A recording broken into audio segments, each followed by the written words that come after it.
The rumble of engines echoed through the chilly evening air as a group of leather-clad bikers roared into the small-town gas station.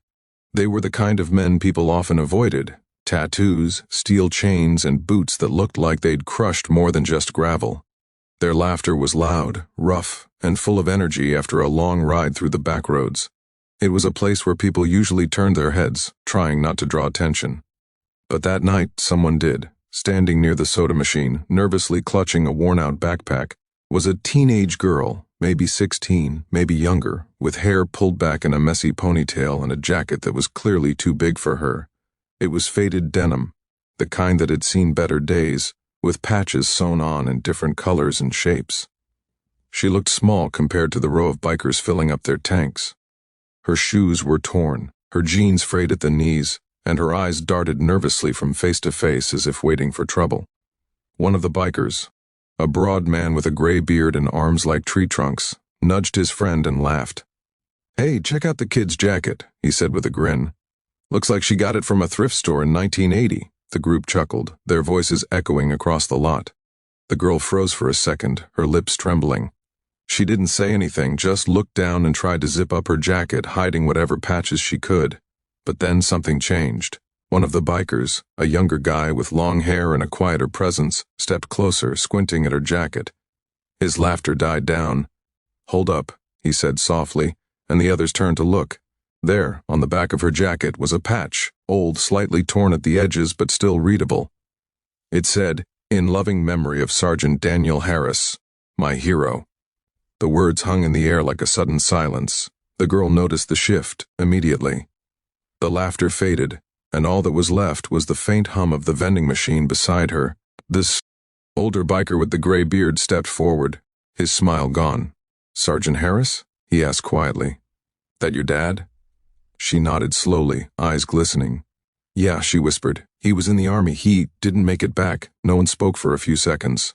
The girl swallowed hard and looked away. "He used to wear this jacket when he took me to school. I couldn't fit into any of his other clothes, so I wear this. Makes me feel like he's still around." The man took off his sunglasses, revealing eyes that weren't nearly as tough as his appearance. "I served too," he said quietly. "Afghanistan, 2004. Lost a few brothers there." His voice cracked a little. The others shuffled awkwardly, suddenly unsure what to do with their hands. The same men who had laughed moments ago now stood still, humbled by a teenager's quiet courage.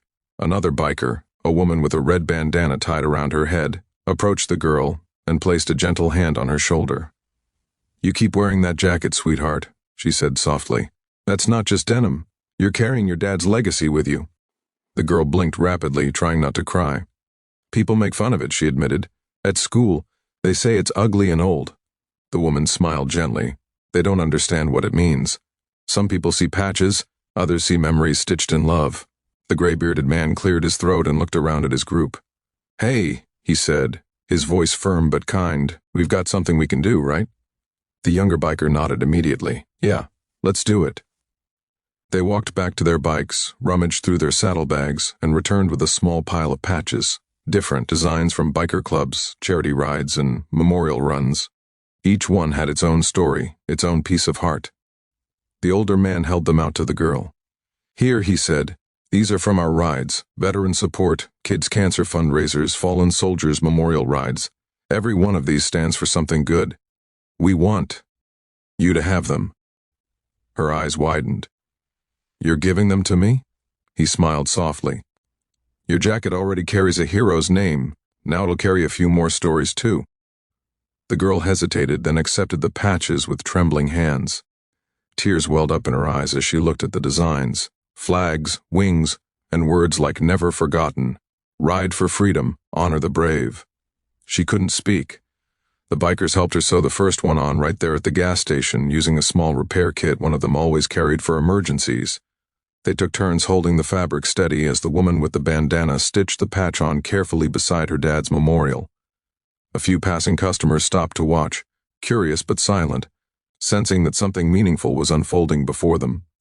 When they were done, the jacket looked different, still worn, still faded, but now a little brighter, a little fuller. The girl smiled for the first time that night, her tears falling freely as she whispered, "Thank you." The gray-bearded biker nodded, his voice rough. "No, thank you, for reminding us what real strength looks like." As the bikers mounted their motorcycles again, the leader paused and turned back. "You ever need anything," he said, "you come by the Iron Cross Riders Clubhouse, just down the highway. You're family now." She smiled shyly, nodding. "I will." The engines roared to life, but before they left, the woman with the bandana tossed something to the girl. A small silver chain with a tiny cross. "Your dad's watching over you, sweetheart. Don't ever forget that." When they drove away, the girl stood alone under the fading evening light, clutching the patches to her chest. For the first time in a long while, she didn't feel invisible. She didn't feel broken. She felt seen. The gas station attendant, who had watched the whole thing from behind the counter, came out and smiled. "That was some moment, huh?" The girl nodded, her voice soft but steady. "Yeah," she said. "Dad used to tell me that kindness shows up when you least expect it." Guess he was right. That night she walked home with her backpack slung over one shoulder, her jacket heavier but her heart lighter. The patches on her back shimmered faintly under the streetlights, a tapestry of memories, love, and newfound hope. Over the next few weeks, people in town started noticing her jacket. Some recognized the biker patches, some didn't, but they all noticed the confidence she carried now. She began volunteering at the local veterans center after school, sharing her story with others who had lost loved ones. The bikers visited sometimes, bringing supplies, donations, and laughter that filled the quiet rooms. And slowly, that jacket became something of a symbol in the town, a reminder that sometimes the things we carry from the past are not burdens, but blessings stitched in love. Years later, when the girl was grown, she kept that same jacket, every patch still in place, every thread a story. She would tell her own children about the night a group of strangers taught her what compassion really looked like, and how laughter can turn to understanding when hearts choose kindness over judgment. Because that's what her father would have wanted, not for her to be hardened by loss, but softened by grace. And somewhere, perhaps beyond the clouds, maybe Sergeant Daniel Harris was smiling too, because his little girl had not only carried his memory, but had become living proof that kindness never dies. It simply rides on, jacket to jacket, heart to heart,